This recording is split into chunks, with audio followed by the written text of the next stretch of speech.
and welcome to the Tesla Live number 178 for December the 2nd, 2020. Another month has been breached, and man, where's this going to end? Probably at the end of 2020. So we're almost there. We're almost there, people. Well, today we have a very special guest. Joining us today from the EV Revolution Batcave is Mr. Ken Bokor. How are you today, Ken?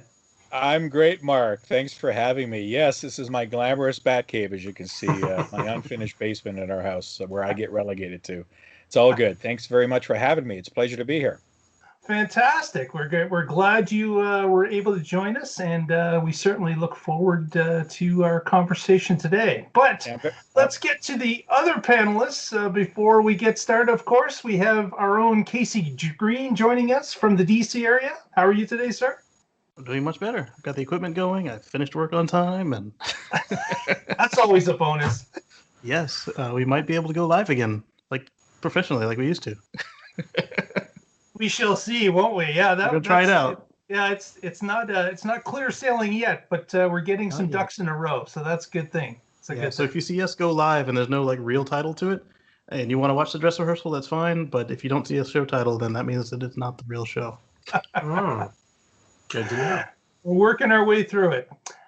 Next, as always, from the West Coast, Mr. Patrick Connor joins us from the Portland area. How are you today, sir? I'm good, and hello to all my Tesla Life friends. Thank you for joining us for our Supercharger chat, where we talk about ways to bring in around a future that is free from fossil fuels. And he got in the FFF early today. Fantastic, Patrick. Yep. Well, as mentioned and introduced already, Mr. Ken Bokor of the EV Revolution show has joined us today. And Ken and I have known each other for a number of years now. And we met through the, I guess, the cause of EVs is how we first came to meet. And I've known Ken before he had an EV, actually.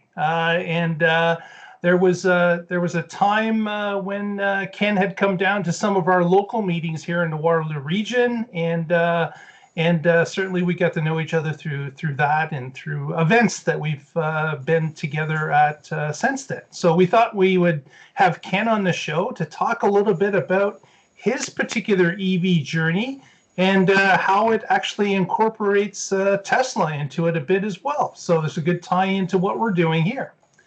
So, Ken, I guess I'm going to open the floor to you, and let's talk a little bit about your journey and what prompted you to get on the EV train. Absolutely, yeah, you're absolutely right, Mike. We go back at least a few years now in working on the EV cause locally here in Southern Ontario. But my journey actually it started without Tesla, and I think you know that, and a lot of the folks that watch my channel know that. And you're absolutely right, where I started without any electric vehicle at all. And I distinctly remember the first time my ears perked up when I read something about EVs in Ontario getting about $11,000, of money off the price of an EV. And I read something in the paper, I think that was probably the early part of 2016 or the December part of 2015. But it goes that far back, and I'm going, what's this? Money off a car? Let me look at that a little more. How does that work? What's the catch?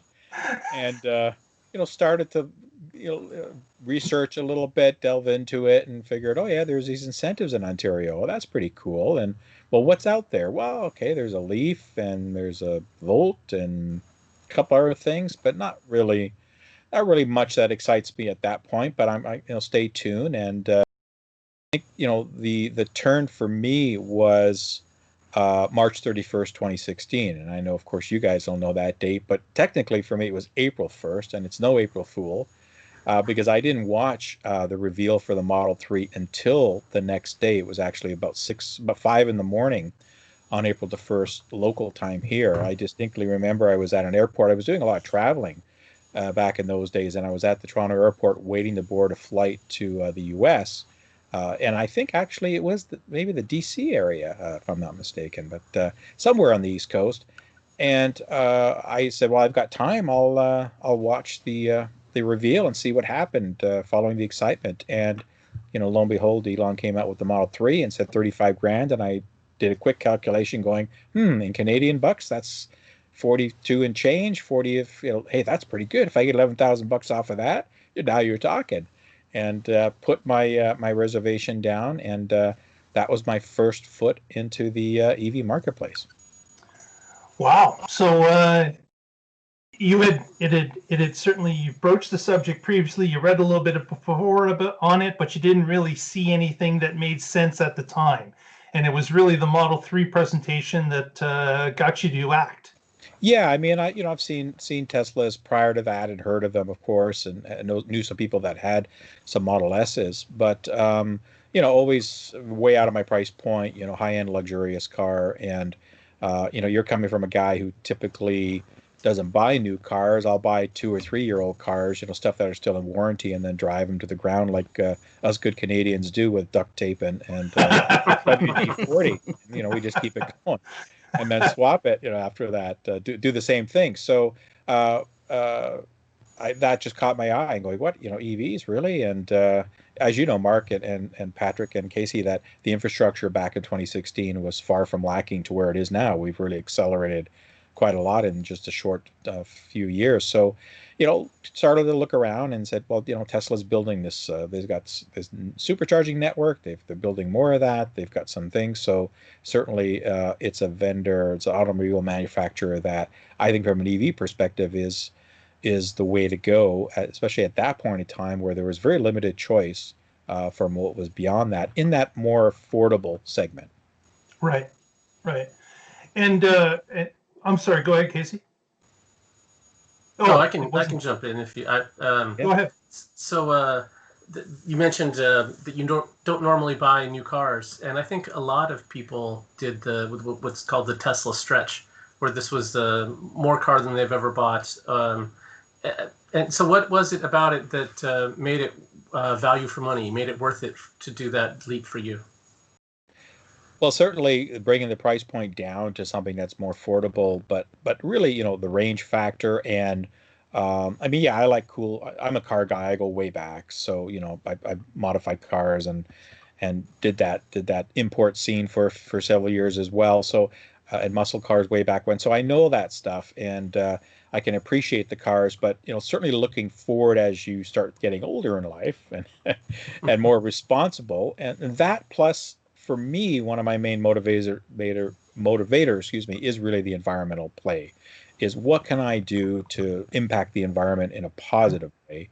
And one of the things that we could control as consumers, beyond composting and recycling and vegan and all this other stuff that's out there, is one of the main things we can do that adds a lot to greenhouse gas emissions that impact climate change, is the automobile or consumer transportation. We have a choice to make. And I thought, what better way to make a decision to have a better impact, a greater impact, is it to go an all electric vehicle versus even a hybrid or anything at the time. So,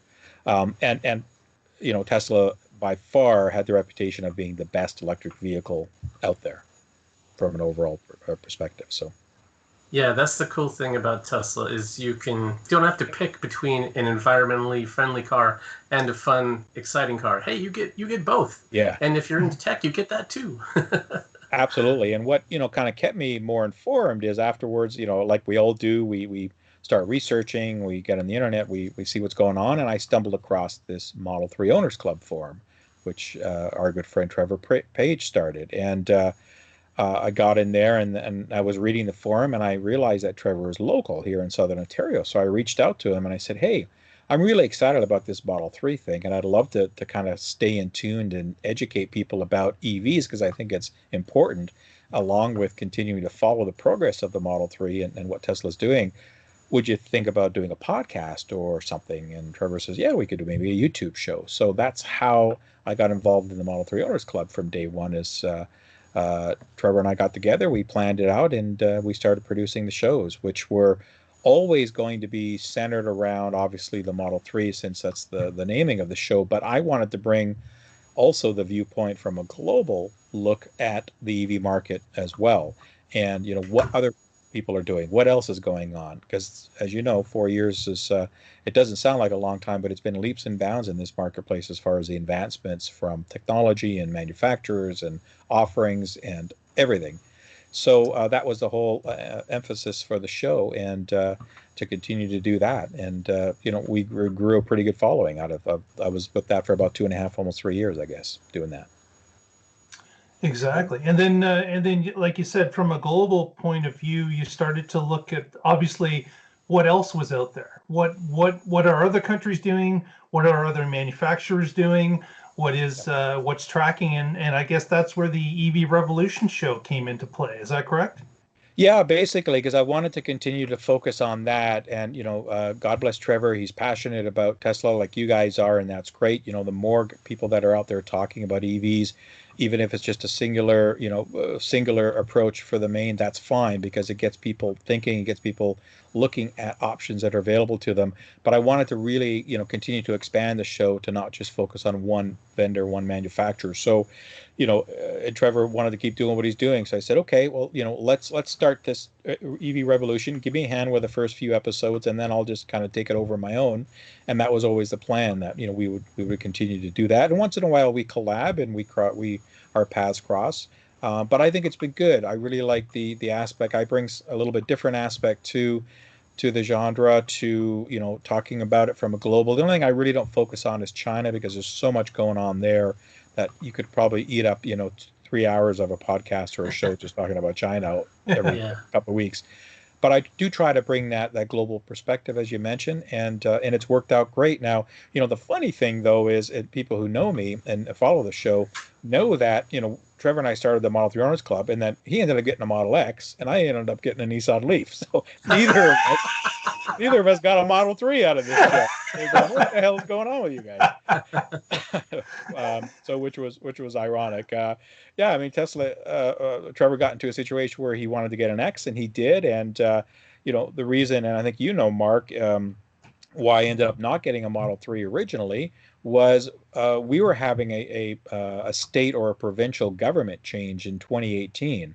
And we knew that the government that was going to come in was going to be canceling all the provincial incentive programs that were out there. Anything that had the word green in it, they were going to cancel, basically. And one of that was that at the time it was a $14,000 rebate. So that 11 that I mentioned earlier went up to 14. And I said, boy, I really don't want to lose that 14,000, bucks of free money. But the only thing that was shipping at the time from Tesla here into Canada in the mid-2018 timeframe was the top-of-the-line Model 3. They did not have the standard range out yet, and I was always just budgeting that 42, 45K-ish was always in my head from a budget range, 45 to 50. So knowing what was available at the time, and I didn't want to lose out on the incentives, I started car shopping earlier in 2018, and I looked at all the EVs that were out there, including a couple of plug-in hybrids as well. But even my wife agreed, look, if we're going to go EV, let's go all electric versus having the two systems to worry about. So looked at everything. Pardon me? Yeah. I said good advice from her. Yeah. And because we still have a nice car. We have in fact we had 3 cars. Now we have 2, but. So we looked around, and I ended up just getting a really good. It was close between the Leaf and the e-Golf. The Leaf had just a little bit more range, but I really liked the e-Golf. So in fact, I actually put some money down on e-Golf, but there was a 1-year waiting list for them, and they couldn't guarantee I would get it in before the incentive. And my second choice was a Leaf, and he said I can get you one in 3 months, way before the incentive goes away. So I said okay. And it was also a family decision, because my wife needs to be able to drive it ergonomically. She needs to be able to fit, be comfortable, see everything, reach everything. So, we looked at all the cars. I loved the build quality of the e-Golf and the driving. It's a Golf on steroids, but I just couldn't get one. And so the Leaf was it. And that was my first journey into EV ownership with the 2018 40 kilowatt hour Leaf. Excellent. And I remember that time frame because I believe you got a panicked email from myself to you asking you, hey, do you think that incentive is going to disappear because I'm ordering the Model 3 and I really need the incentive?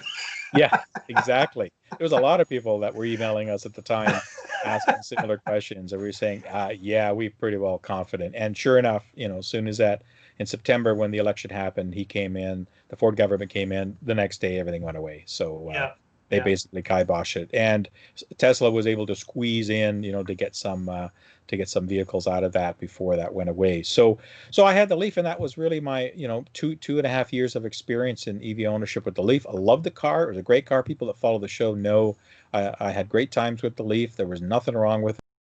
But two things. First, I always, because I'm in IT sales for a living, and my patch is fairly wide. It's all Southern Ontario, from Windsor to Ottawa to Sudbury. It's kind of a long swath, and I don't drive all the time to these places, but I do need to drive when in a non-COVID world. So range was always something I was looking at. I looked at the Leaf as a stepping stone into something else, or as a secondary vehicle that would go to my wife when I got something that had more range, because she only drives 30, 40 kilometers a day. That's it, on a consistent basis. So any EV is going to be good for her, but I wanted something that would get more range and some of the benefits there.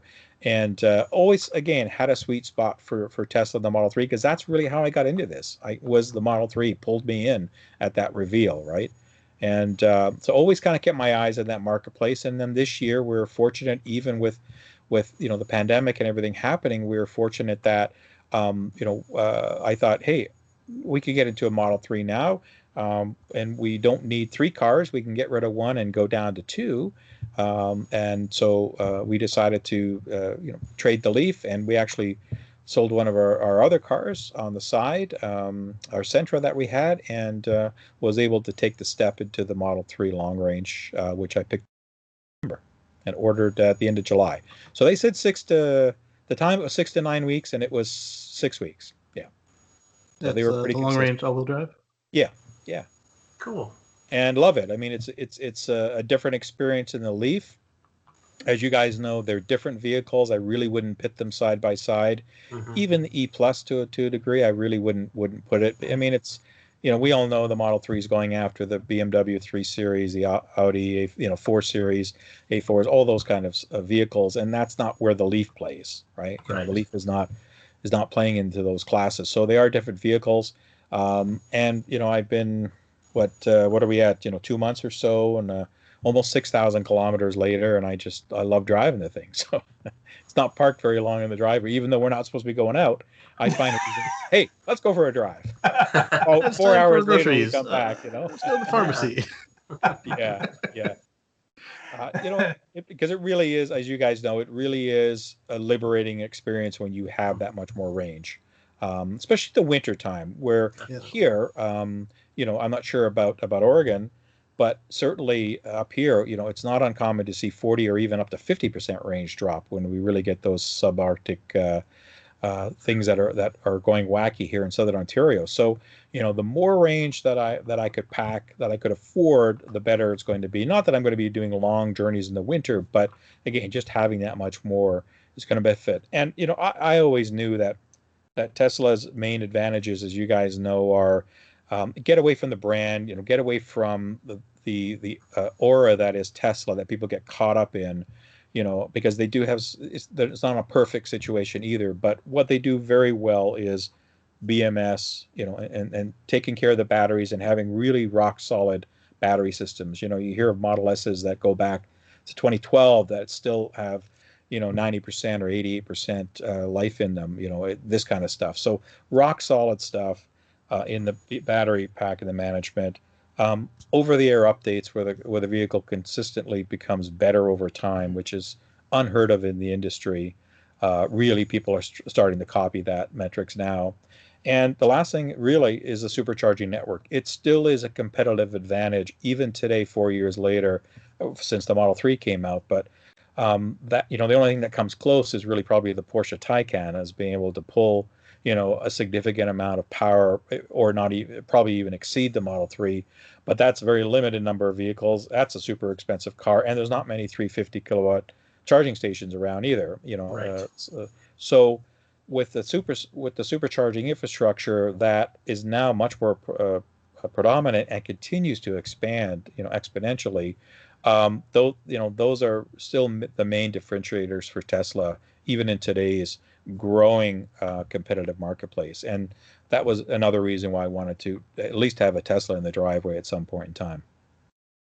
Yeah, one of my coworkers was, he said, I want to buy an EV and I'm trying to decide between a Bolt and a Model 3. Which do you think I should get? And I said, oh, easy, the Model 3. And he was like, I don't like all the hype around Tesla and all these, the Twitter shenanigans, and I'm just not interested in that. And I'm like, that's not the reason you should buy a Tesla. And it was all the stuff that you just listed. Right. If you want to drive across country, well, there's a charging network to do it. And the over-the-air updates just keep your car new and interesting. And so he did end up getting a Model 3, and he just loves it. He's like, hey, Pat, let's talk about my Model 3. And he's so excited whenever something happens. So I'm glad that it worked out. I steered him that way, and I'm glad he's happy with it. That's exactly it. That's why we do what we do, right? Is to help guide people. And, again, it's a very individual choice. And I try to project a lot of choices to people. What's your budget? What's your daily range? All this, what do you need an SUV? Do you need room? Do you need to maybe tow something small? What are all those needs? And, so Tesla may not fit the bill in everything, but the good thing is there is other choice. The Bolt's a great car. I mean, Mark, you know that. We know lots of people that have the Bolt, but you're right. As far as that supercharging network, that fast charging, Tesla still has the edge. Now, it doesn't mean you can't take a Bolt across the country. It doesn't mean you can't take a 40 kilowatt Leaf across the country. Of course you can. And that was one of the challenges I had to when I was talking to people. And, I do a lot of public outreach. Mark knows I'm part of the Electric Vehicle Society here locally. That's a national organization. We do a lot of outreach. I've done some fully charged visits in the UK and in Austin this year, where I did some speaks. So I did some stuff now virtually that I'm doing. And it's always, challenging to try to portray that, any electric car you can. If there's charging infrastructure, you can drive it. But it's going to take you longer. You're going to have to plan for it. You need to be aware of those limitations where they exist. And for some people, that's fine. If that's part of the journey, is the experience is waiting an hour and a half at a charger to get going for another couple hundred miles or whatever, and then stopping again. Well, I know that anyone on this panel right now was up for those challenges. We all came from previous EVs that had very low mileage and were required a lot of planning, and you had to figure out how to do things if you wanted to do it. And we all did it, crazily enough. But you're right. Once you get into a Tesla, a lot of those things go away. They disappear. The range, the extra planning that has to be done to figure out a plan B or plan C for charging, looking at certain routes, thinking about the weather, whether it's cold or not, and elevations, all that stuff goes away. As Tesla has figured out all that out for you ahead of time. And the navigation system is just a no-brainer. Where do you want to go? Put in the name, press the button, or speak the command, and that's it. You just let it do it all, and it's bolted right down to the second of how long you have to stay, how long you charge for, what's the distance between the two next superchargers. All that is just done for you, which of course, if you're coming from a gasoline car and do not have the experience that the four of us already have, that's a little bit intimidating. Trying to think about those extra planning sessions, trying to understand, okay, how does the car, how does it use its energy up compared to what I was doing in my gasoline car? So I think that Tesla really has the whole package where it's an easier switch for somebody that's coming from a gasoline car, can just get in a Tesla and go, type their command, say their command, and it's done. Whereas the four of us, we've come from the school of hard knocks. We knew exactly how hard it was to do these things. We still performed them, but I would hesitate, trying to get my mother to drive that way, or my wife or my daughter, because they're not as crazy as I am when it comes to trying to achieve something that I felt would be achievable and would be a cool thing to do.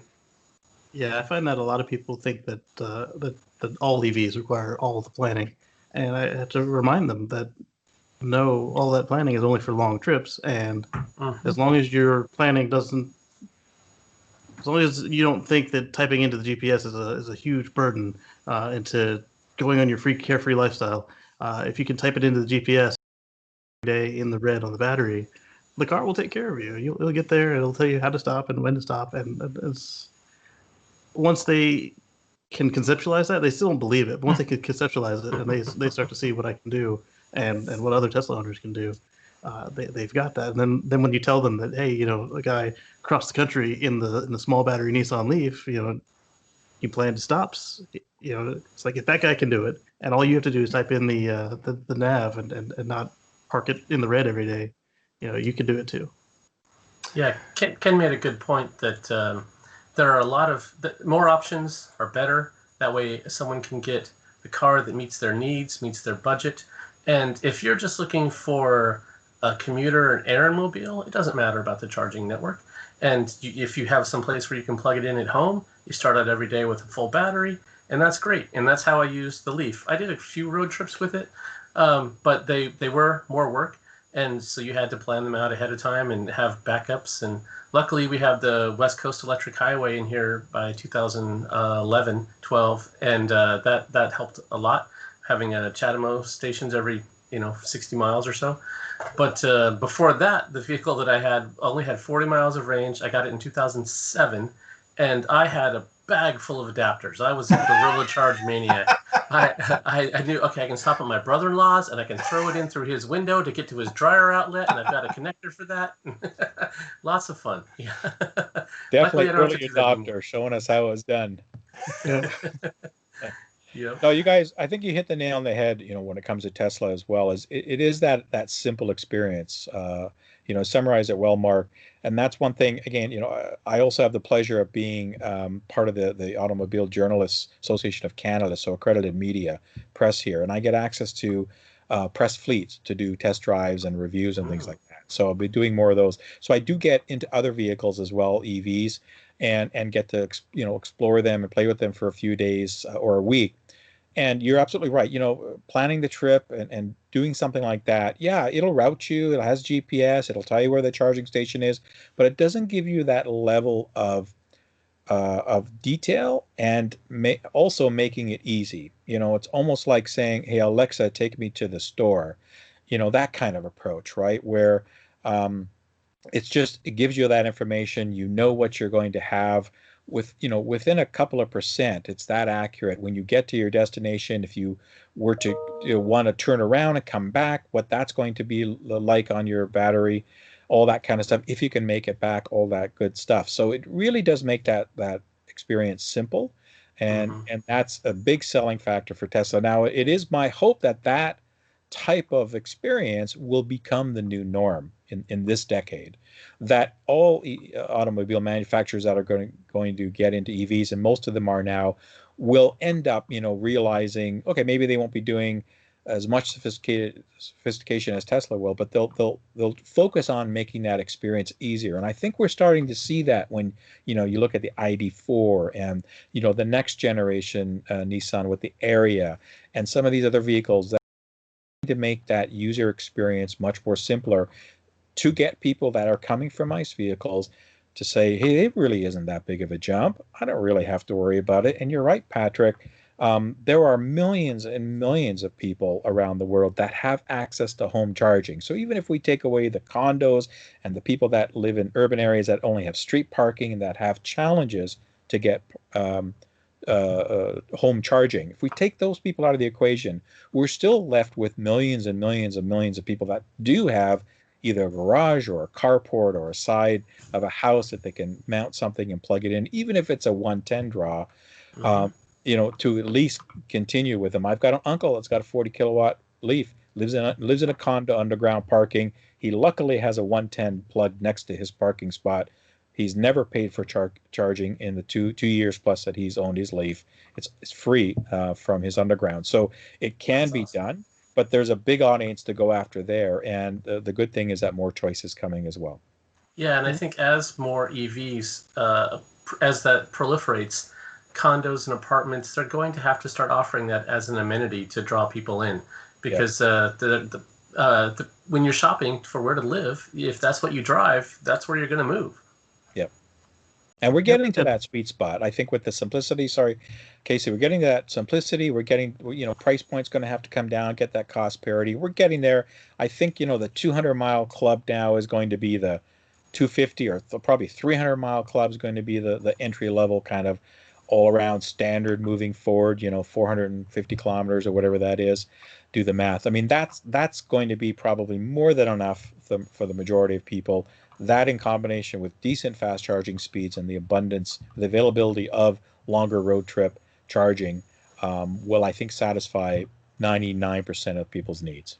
Right. Yeah, and with the new IEEE identification standard, yeah, you don't have to carry around a jailer's key ring full of charge cards. You've seen my glove box, have you? Yes. And yes. I got one of everything.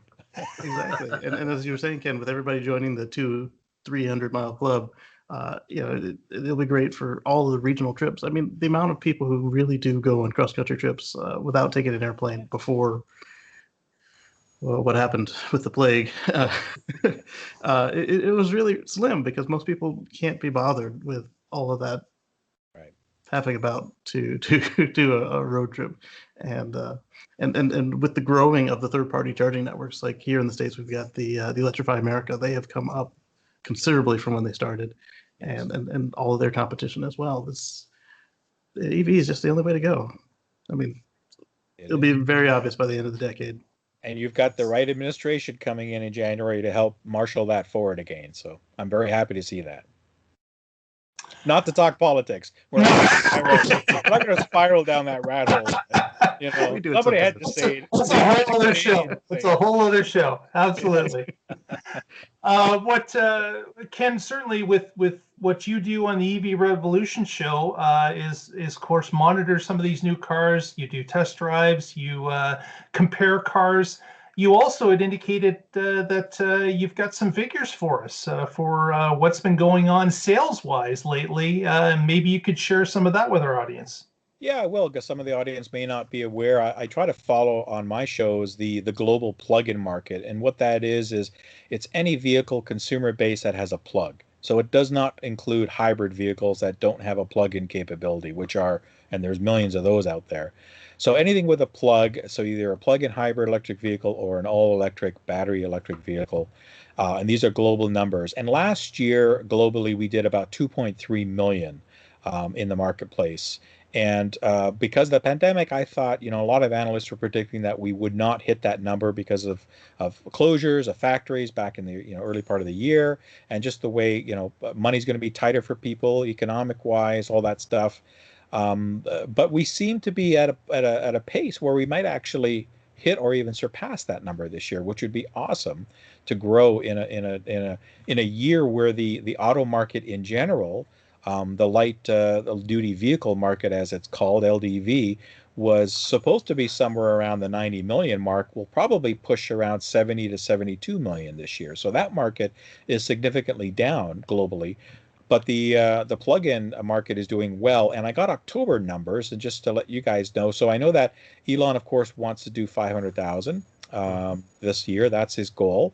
At the end of October, Tesla as a brand is just over 350,000, 352,000 and change year to date, and that's comprised majority-wise of the Model 3, which is at just under 261,000 units as of the end of October. Got the Model Y, which is in fourth place, and that's very significant, being it hasn't been out for a year, and for it to take fourth place globally is quite the feat at about 53,000 units. And then the S and the X don't make the top 10, but they're certainly in that number globally. Tesla's been very consistent at generating, I think, somewhere around 100,000 of those a year. Yep. Roughly, that's kind of their what they're doing. So I don't see why they won't do that. So right now we're at just over 2.1 million at the end of October. So we have 2 months to do, let's say 200,000, which I think will be a no-brainer, considering it was 215,000 globally for the month of units. So 300. Yeah, let me just see here. Yeah, 350,000, excuse me, for the month of October globally. So so we should pass last year's number, which is good. Nice. And the good thing is Tesla does have a chance to get to that 500,000. I know that they're working 724, as many shifts as they can get going in and out, keeping people safe to get that number. They have less than 150,000 to do. You guys will know the numbers better than I will as far as each model, but what do you think from a Model 3 S and X perspective, and why that we'll see the next couple of months, this month and next? Or now we're into December, so. Yeah, like we're just with a month left to go to reach that 500,000. Even one of the stories that we're going to touch on today is about how Tesla is again pushing the sales as hard as they can on multiple different levels, because that 500,000 is something that they desperately want. They want to get there, and they're trying to pull out all the stops. I wouldn't be surprised that there'd be some deals happening coming the next week or so as we again press up close to that end of the year total. So we've seen in the past where there's been things like a free supercharging with cars that are already made sitting on the lots. There's been other incentives that have been added here and there. We might get an incentive or two because they really want to hit that number. We're like you said, Ken, we are coming right up to our noses against the wall at this point. It is close for only 29 or 28 days left in the month. I would love to see that happen. Not because I'm biased on Tesla. I want them to succeed. They need to succeed. They're driving the industry, but it'll just be another light that shone upon them to highlight to the OEMs that are still maybe reluctant to look at a cohesive EV strategy, that look, people do want these things. That is the future. We know that that's the future. That is the way things are going to go. And look, we're successful, and with a market cap of 400 billion or something like that, 400 to 500 billion. It says something of is it going, and Elon has said, like, look, I want all these guys to do well. This is a bigger cause than just our company doing it, and that'll shine the light. And I really hope that I think they'll get there. I'm pretty confident. Well, the story that I was speaking about is that they are now sending out alerts to CyberTruck reservation holders and letting them know that, hey, you know what? You could pick up a lease on an X, an S, an X, a 3, a Y, and that'll hold you over to the CyberTruck is made in Austin for you. So why not sign up for a 1 or 2 year lease and get yourself a new Tesla to start with?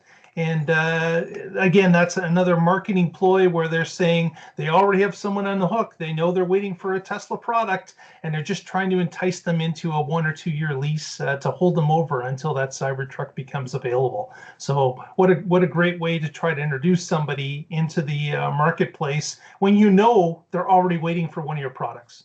Mm-hmm. And as we say in this show all the time, Ken, Tesla never makes it easy.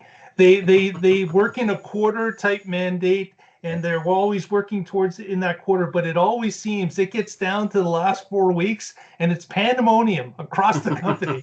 they got people that are coming in from leave, that are selling cars at night, that they're open till midnight. Like, all this stuff really breaks open the last 4 weeks of the month. Self-inflicted pandemonium, by the way. Yeah, it is. Yes. It's something that happens, and it's just that the company's at the bleeding edge when it comes to sales.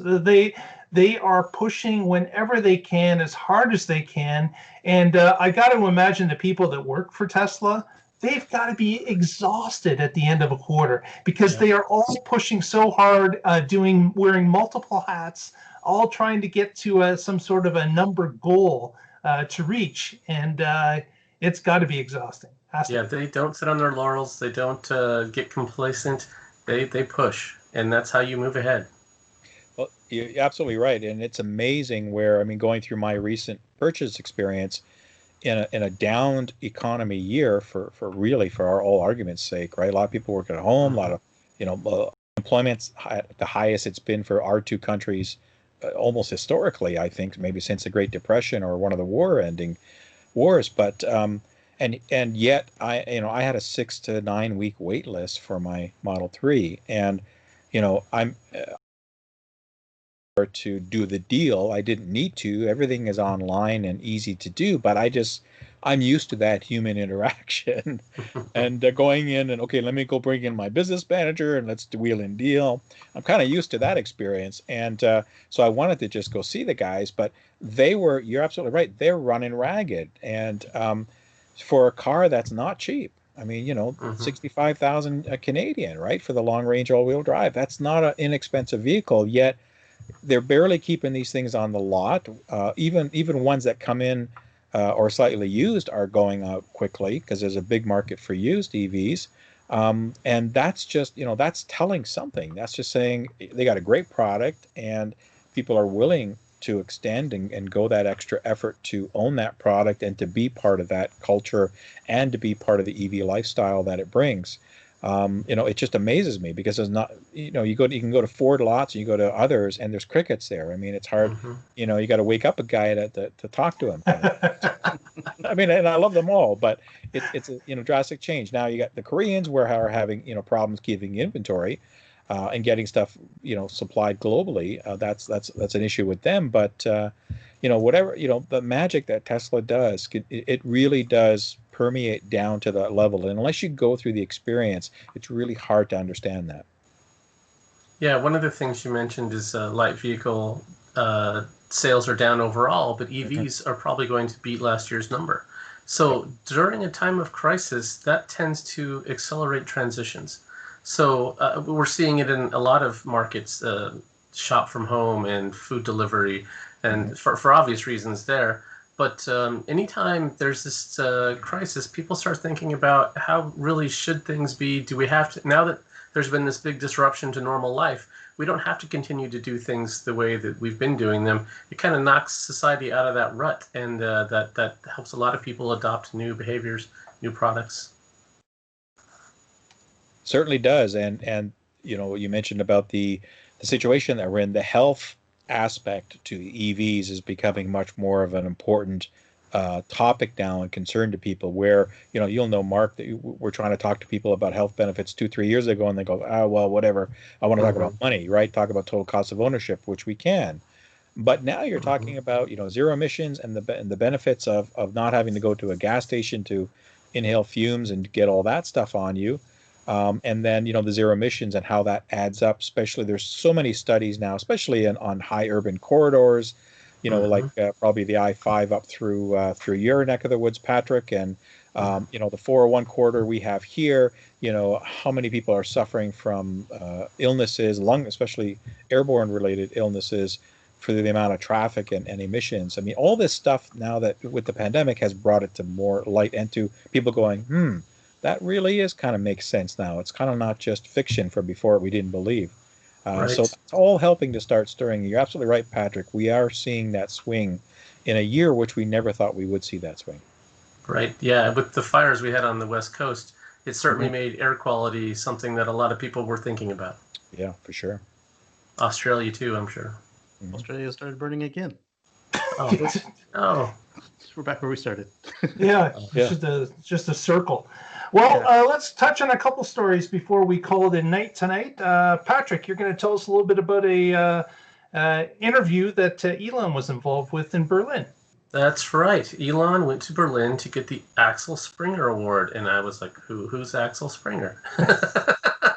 So it is a media conglomerate with a lot of publications that are in Germany and other parts of the world that I'm not familiar with, so I didn't recognize any of the names. But this award, I'll read you the purpose here from their website. The award is given to outstanding personalities who are particularly innovative and who generate and change markets, influence culture, and at the same time face up to their responsibilities to society.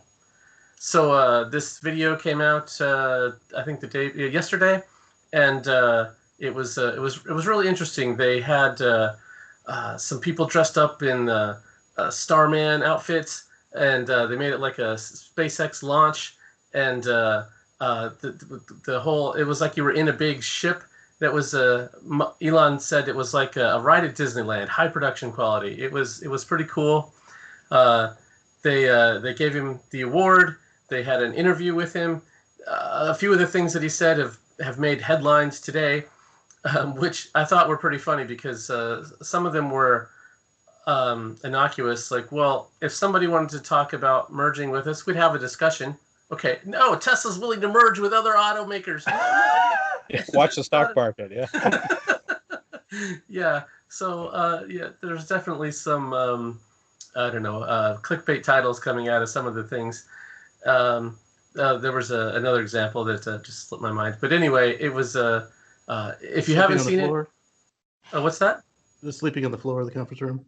Oh, that's right. So they asked him where he was going to sleep in Berlin. They asked him if he was going to buy a house and move there, and he said, "Well, tonight I'm going to be sleeping at the factory." And they said it's not complete. He goes, "Oh yeah, there's some conference rooms that are done. I'll be sleeping there to get a good feel for how it's going."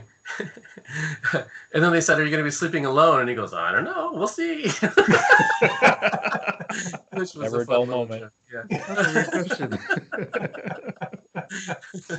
Well, Elon sleeps in every factory, so it's par for the course. Yeah, he's getting an Yeah. early start on this one. They're not even in That's production hell, and he's already, I'm going to sleep at the factory.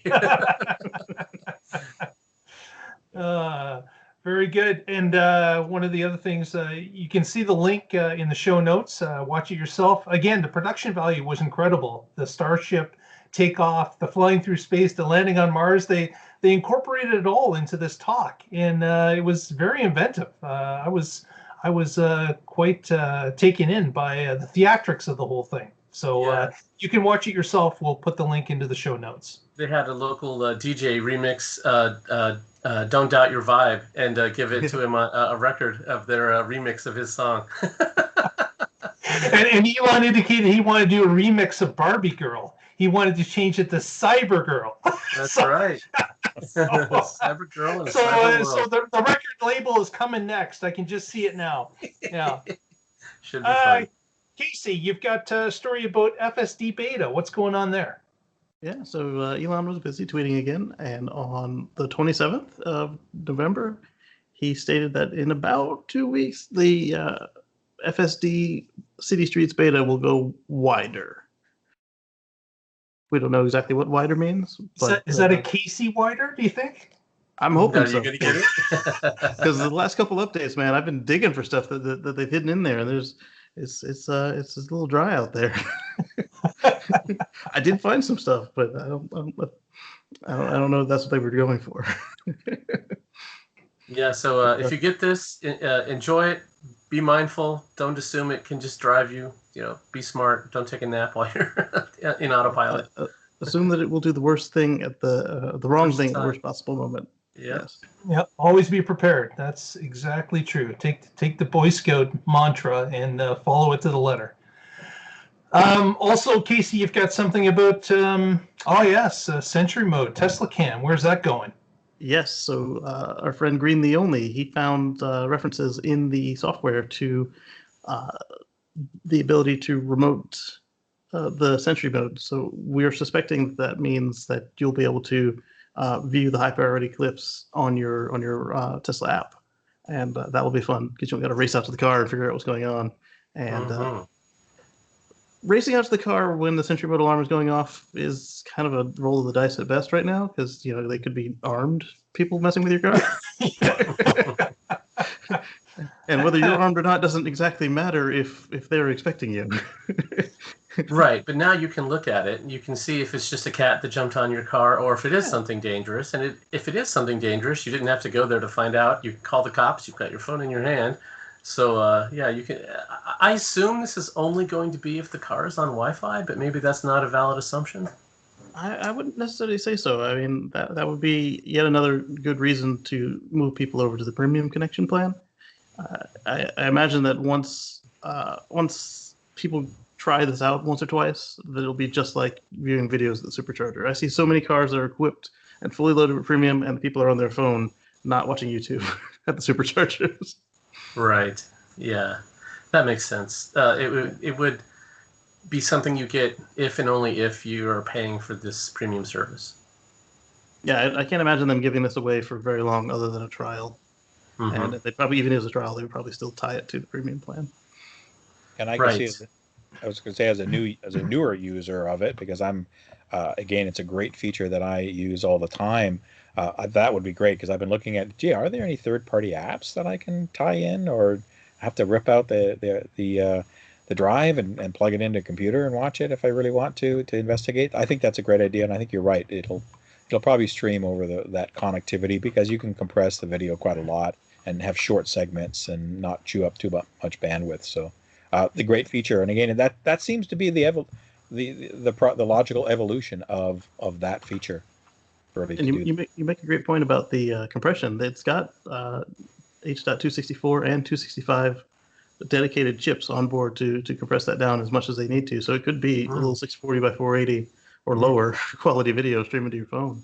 Yeah. And there are a couple nerds like me who have done the Raspberry Pi project, where you can get the car to stream over Wi-Fi your Sentry recordings. But again, that's after the fact, because it waits till those 1 minute files get saved, and then it streams it to your whatever your storage device happens to be.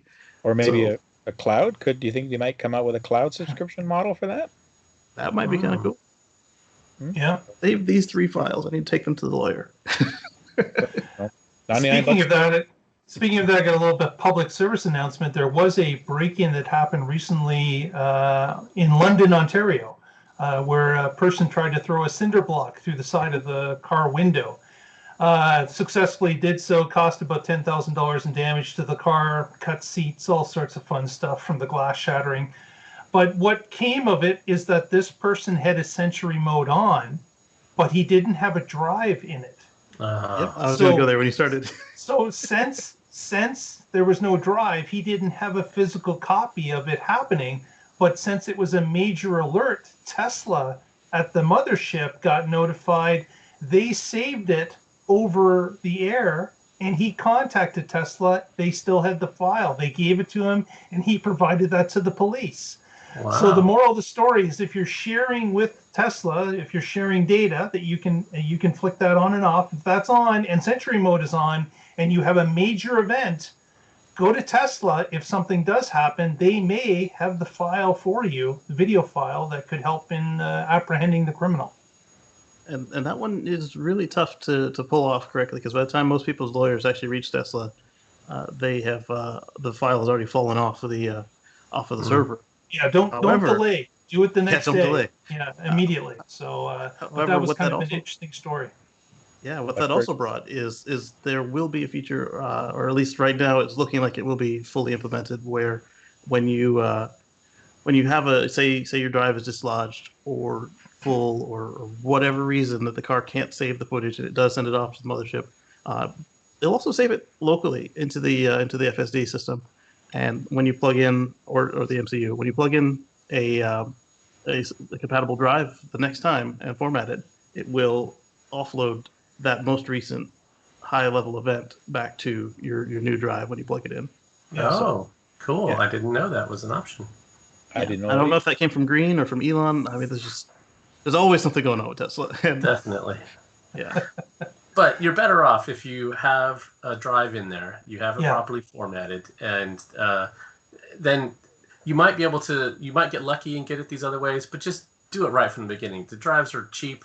Put them in, test it out, and you can then go and check your footage whenever you want. Exactly. Yep. Anytime you honk the horn, it's going to record. Anytime you tap that, if you turn that option on, yes. Yeah, you should definitely turn that option on. Save on honk. It works well. Yeah, it does. And then they moved on the Model 3 and Model Y. They've moved the USB storage location to the glove box. That way, it will make it more difficult for people to abscond with your storage device. Exactly. And with that, last story that we'll touch upon is a little update on StarLink. As we heard here in the Great White North, they've allowed them to connect to the Canada, I guess the Department of the people that control the airwaves here in Canada. I forget the name. CRTC, I believe. There you go, CRTC. And what they've done is they've approved Tesla for use in Canada for their, StarLink in Canada for use. And the units are already being shipped out to multiple communities that are in rural or northern parts of the country, which is a huge game changer for those people because they don't have access now to reliable, high-speed, affordable internet. Yeah, you can get high speed from satellite, but it costs you an arm and a leg. Whereas this is now, it costs about 129 Canadian per month. To have those type of speeds is a game changer. And the dish is shipped out for about $650, I believe, one-time cost. And another tidbit of information we got from the StarLink group is that people that own StarLink will at one point be able to move those dishes with them. It doesn't matter where they go. They'll be able to take the dish, put it in the RV, travel to a campsite, set it up, and start getting the signal in the new spot. So that is coming. It's not there yet, but the devices are going to be able to be multi-location used for the subscription. So that'll be another plus for the service. Man, these boxes look so familiar. Yeah, they look like the Tesla charging, the home charger boxes, don't they? Yeah, just with the SpaceX logo. Exactly. So that's great. So I'm curious how these are going to hold up in the snow, because if you have it pointed to the sky and it's a dish, it's just going to collect snow. They also indicated that there's going to be a heater unit put into the dishes. Oh. So there's going to be some sort of snow melting ability based on an internal element of some sorts that's going to warm the unit in colder temperatures. Yeah, somebody tore one down recently, one of the beta units, and determined that basically everything is pretty much in the microwave range anyway. So it should be snow and ice penetrating. Well, that, but also that's how we discovered microwave in the first place. Was it melted the radar dish operator's chocolate bar? So right, these are receivers. They're not. Anyway, they're transmitters as well. Oh, you're right. They are transceivers. Yeah, maybe snow won't be a problem. Put them in overdrive mode just to melt the ice a little bit. Yeah. Well, with that, Ken, where can people find you and what you do? And this is at the end of the show. We do a little plug. So, what method can people find what you're doing? Well, I'm all about plugs, so thanks for that. Just go on YouTube, search EV Revolution Show, and it'll pop right up, or just Google it. For my channel on Twitter, I'm at EV Rev Show. I have an Instagram, but I don't really use it much, so you can probably search and find me on that through EV Revolution Show as well. But Twitter is my main messaging platform to get out.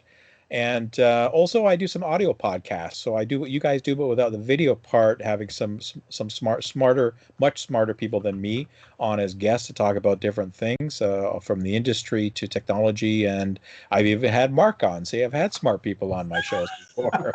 The proof's in the pudding here. So you can just Google any of the podcast apps. You can listen to them from your Tesla, of course. Most of the major apps I'm hooked into through the RSS site of evrevolutionshow.com.